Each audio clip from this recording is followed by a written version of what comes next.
Find the radius of convergence for this function. We're going to do the limit ratio test, which says the limit then goes to infinity of the absolute value of a sub n plus 1 over a sub n. If it's less than 1, it converges. That's called the ratio test. So the ratio of the next term over the previous term, if that ratio is continuously, the absolute value of it is less than 1, that means the next term must be smaller than the previous term. Terms are getting smaller. If you add them up forever, it'll converge. That's the ratio test. Okay. So here we go. So the limit, oops, n goes to infinity of a sub n plus 1.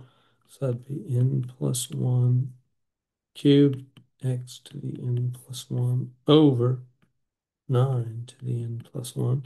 And then we're going to divide. That's all just a sub n plus 1. Then we divide by a sub n, which will be n cubed x to the n over 9 to the n. But look, if we're dividing by that, might as well flip it up, right? Because dividing is upside down multiplying. So I'm just going to do that right now. Times the upside down, 9 to the n, right? This upside down now for n, because we're dividing by it, n cubed x to the n. We're doing the absolute value, that whole thing. Okay, and we want it to come out less than 1, so it'll converge. So, okay, let's simplify that. Limit as n goes to infinity. What's going to happen? Okay, so let's put in big fraction here.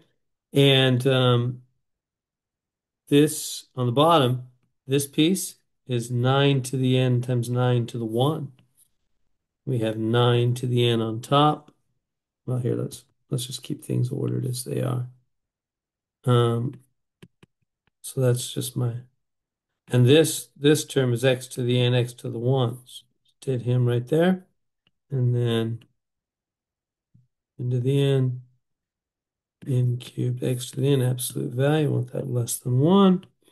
Okay, now some nice stuff will happen. So now we notice this cancels this, and this cancels this. And what are we left with? We are left with,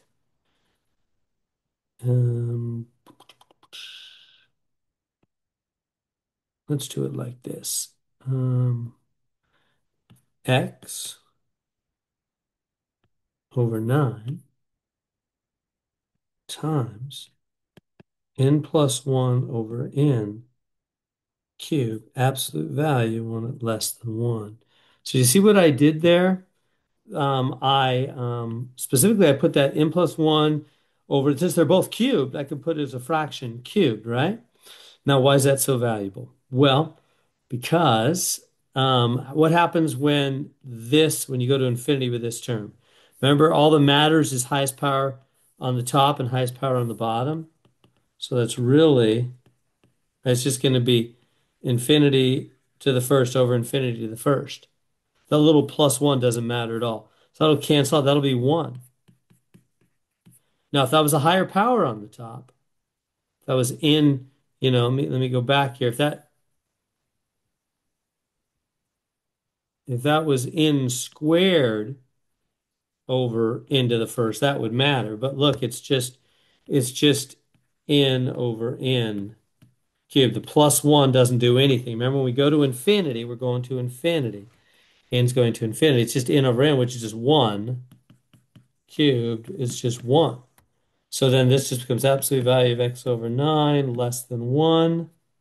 So now solve for x, absolute value less than 9. Oh, the limit's done at this point because I plugged in the infinity. I went to infinity. Infinity over infinity made that 1. So there it is. The radius of convergence is now. We call that the radius because if you looked at it on a number line and you put x, you put 0 here, this would be 9 and minus 9.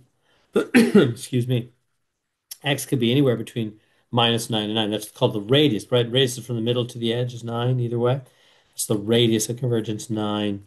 And there we go.